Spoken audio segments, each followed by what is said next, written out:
Assalamualaikum warahmatullahi wabarakatuh. Perkenalkan, kami dari kelompok 7 yang beranggotakan Ananda Putri, Anissa Salsabella Aura Ajijah, Erni Yoleningsi, Mawadah Dwi Nur Rahmah, Muhammad Sareja, Nur Asrina Elpa, dan terakhir Rapika. Di video ini, kami akan menjelaskan sistem peredaran darah besar. Pembahasan, pengertian, alat peredaran darah, pembuluh darah, dan sirkulasi peredaran darah besar. Pengertian pembuluh darah besar.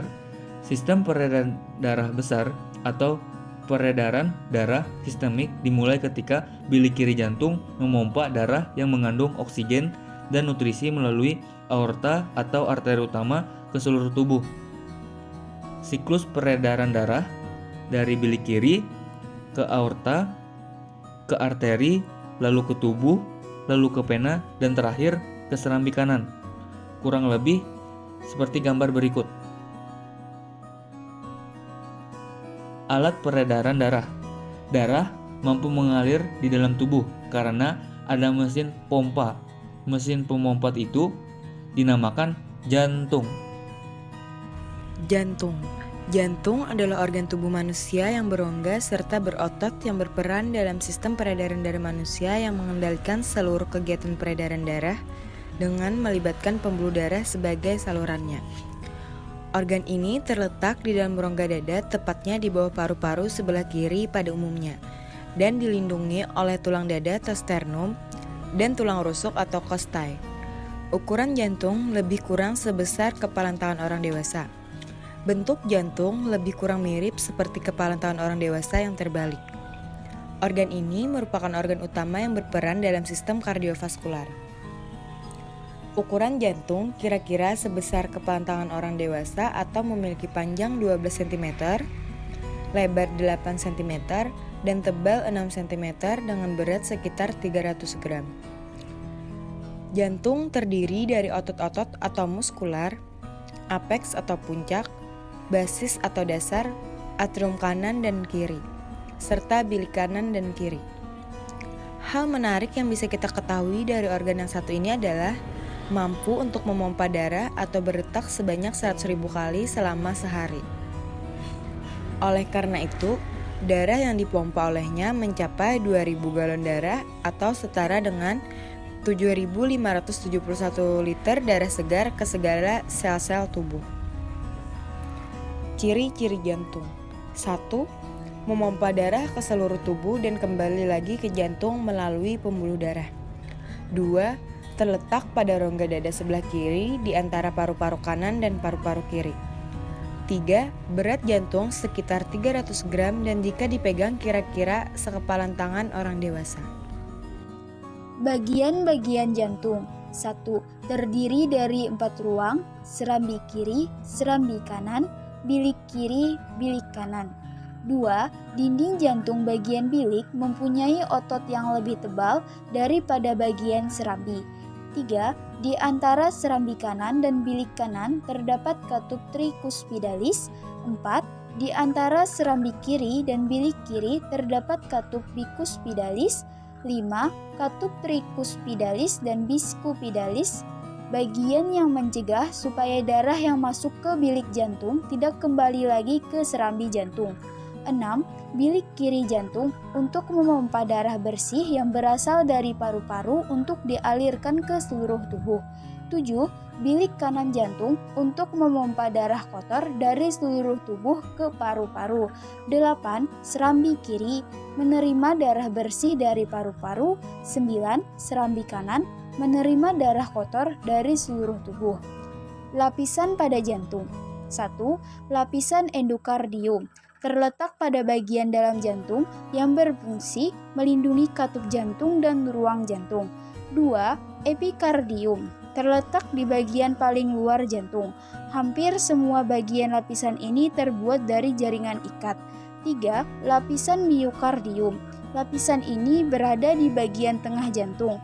Otot-otot jantung menyusun lapisan miokardium dan membantu memompa darah. Pembuluh darah. Pembuluh darah merupakan bagian dari sistem sirkulasi tubuh manusia. yang berfungsi untuk mengalirkan darah dari jantung ke seluruh tubuh dan mengangkut darah dari seluruh tubuh menuju jantung.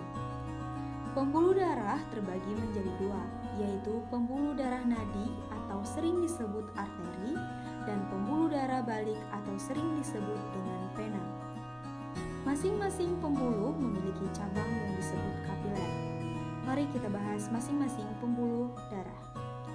Yang pertama, pembuluh darah nadi atau arteri memiliki fungsi untuk membawa darah bersih keluar dari jantung untuk dialirkan ke seluruh tubuh. Jenis pembuluh darah nadi ini pun terbagi menjadi dua, yaitu aorta atau pembuluh darah nadi yang terbesar dan arterior atau pembuluh darah nadi yang terkecil. Pembuluh darah nadi yang sangat halus dan berhubungan langsung dengan sel-sel tubuh adalah pembuluh darah kapiler. Pembuluh darah balik atau vena. Pembuluh darah vena ini mempunyai fungsi membawa darah kotor dari seluruh tubuh ke jantung. Proses mengalirnya darah dari seluruh tubuh ke jantung melalui pembuluh darah vena. Pembuluh darah vena memiliki dinding yang lebih tipis dibandingkan dengan pembuluh darah nadi. Jenis pembuluh darah vena pun terbagi menjadi dua, yaitu pembuluh darah vena besar bagian atas dan pembuluh vena besar bagian bawah. Masing-masing pembuluh darah vena ini memiliki tugas yang berbeda. Yang pertama, pembuluh darah vena besar bagian atas yaitu memiliki tugas untuk mengembalikan darah dari kepala dan tangan. Kemudian, pembuluh darah vena besar bagian bawah memiliki tugas mengembalikan darah dari kaki dan badan. Perbedaan pembuluh darah nadi dan pembuluh darah balik. Pembuluh darah nadi, 1. Dinding pembuluhnya tebal, 2. Membawa darah bersih, 3. Alirannya dari jantung ke seluruh tubuh, 4. Denyutnya terasa, 5. Jika terjadi luka, darah yang muncrat cukup banyak, 6. Tempatnya agak tersembunyi ke dalam. Sedangkan pembuluh darah balik, 1. Dinding pembuluhnya tipis, 2. Membawa darah kotor, 3. Mengalir dari seluruh tubuh ke jantung, 4. Denyutnya tidak terasa, 5. Jika terjadi luka, darah yang muncrat tidak terlalu banyak, 6. Tampak atau terlihat dekat dengan permukaan. Denyut nadi. Penyebab jantung dan nadi berdenyut adalah jantung yang berkontraksi dan berelaksasi. Jantung berkontraksi merupakan keadaan jantung ketika memompa darah. Jantung berelaksasi adalah keadaan jantung saat tidak sedang memompa darah. Sirkulasi peredaran darah besar.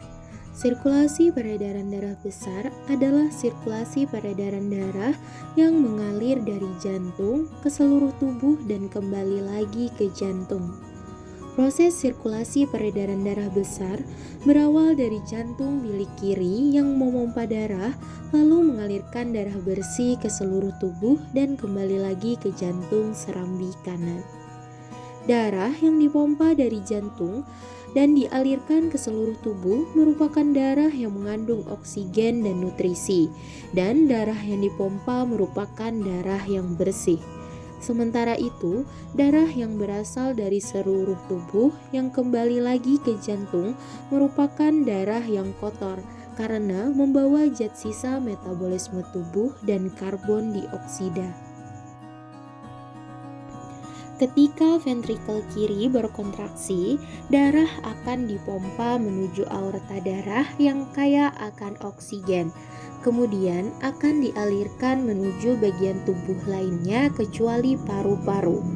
Darah yang kaya akan oksigen akan mencapai seluruh tubuh melalui pembuluh darah yang disebut dengan arteri. Pembuluh darah akan bercabang menjadi kapiler yang selanjutnya akan menjangkau berbagai organ yang berbeda di dalam tubuh. Selanjutnya, darah akan berdeoksigenasi, lalu pembuluh darah kapiler akan bercampur dan menuju ke pembuluh darah yang lebih tebal yang disebut dengan vena. Vena yang membawa darah yang miskin oksigen menuju jantung disebut dengan vena cava. Darah yang miskin oksigen dari seluruh bagian tubuh akan memasuki ruang bagian kanan atas dari jantung yang disebut dengan atrium kanan. Atrium kanan akan berkontraksi dan memungkinkan darah untuk mengalir menuju ventrikel kanan melalui katup satu arah ventrikel kanan, kemudian akan berkontraksi dan menekan darah menuju arteri pulmonalis. Arteri pulmonalis akan membawa darah yang miskin oksigen menuju ke paru-paru. Kemudian paru-paru akan melakukan pertukaran gas terhadap darah sehingga darah kembali menjadi kaya akan oksigen darah. Selanjutnya akan dialirkan kembali ke jantung melalui vena pulmonalis dan kembali lagi mengulang siklus sirkulasi tersebut. Gangguan pada sistem peredaran darah. Yang pertama, leukemia. Leukemia merupakan pertumbuhan sel-sel darah putih yang tidak normal dan cenderung berlebih, di mana sel darah merah pada tubuh tidak bekerja secara maksimal sehingga membentuk sel-sel darah putih, hingga jumlah sel darah putih melebihi batas yang sudah ditentukan sedangkan sel darah merah menurun. Yang kedua, anemia. Anemia adalah keadaan tubuh yang kekurangan hemoglobin, di mana hemoglobin dalam darah harus 12-16% darah. Yang ketiga, talasemia, penyakit keturunan di mana tubuh tidak mampu memproduksi hemoglobin dan sel darah merah sehingga penderita mengalami anemia. Yang keempat, AIDS. Penyebab dari penyakit ini adalah virus HIV, Human Immunodeficiency Virus. Virus ini menyerang sel darah putih manusia. Pada pengidap penyakit AIDS, sel darah putih yang ada di dalam tubuh cepat sekali mati dan tidak berfungsi karena penyakit AIDS menyerang kekebalan tubuh manusia. Gangguan yang berhubungan dengan jantung dan pembuluh darah. Yang pertama, penyakit jantung. Penyakit jantung merupakan penyakit yang disebabkan oleh gangguan pada jantung, yang mana cara kerja jantung menjadi tidak maksimal. Yang kedua, kolesterol yang tinggi. Kolesterol yang berlebihan akan menyumbat pembuluh nadi sehingga menghambat aliran darah.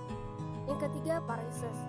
Gejala pada penderita paresis adalah pembuluh balik yang melebar atau berkelok-kelok terutama pada kaki. Paresis yang terjadi di daerah anus disebut dengan ambien. Yang keempat, tekanan darah tinggi. Penyakit tekanan darah tinggi dapat disebabkan karena beberapa hal, seperti faktor keturunan, stres, usia, merokok, dan meminum alkohol. Yang kelima, tekanan darah rendah. Penderita penyakit ini biasanya memiliki tekanan darah di bawah normal, sehingga pengembalian darah ke jantung berkurang. Disebabkan oleh perubahan posisi tubuh dari jongkok menjadi berdiri, yang mana saat jongkok darah tertimbun di pembuluh balik pada kaki, sehingga proses pengembalian darah ke jantung menjadi tidak cepat. Juga bisa disebabkan oleh penyakit jantung dan juga volume darah akibat mentaber atau pendarahan. Menjaga kesehatan pada peredaran darah. Yang pertama yaitu jangan mudah stres.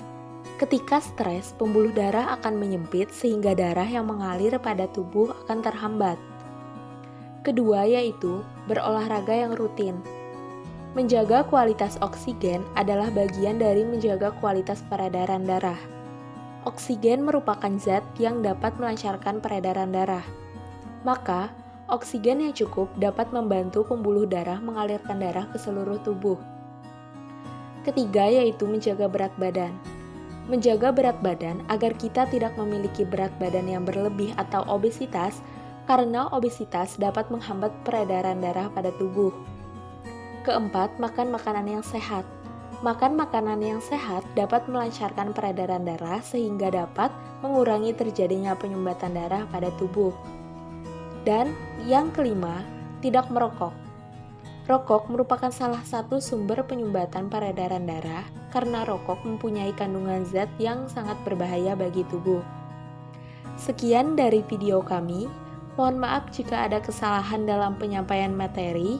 Kami ucapkan terima kasih. Wassalamualaikum warahmatullahi wabarakatuh.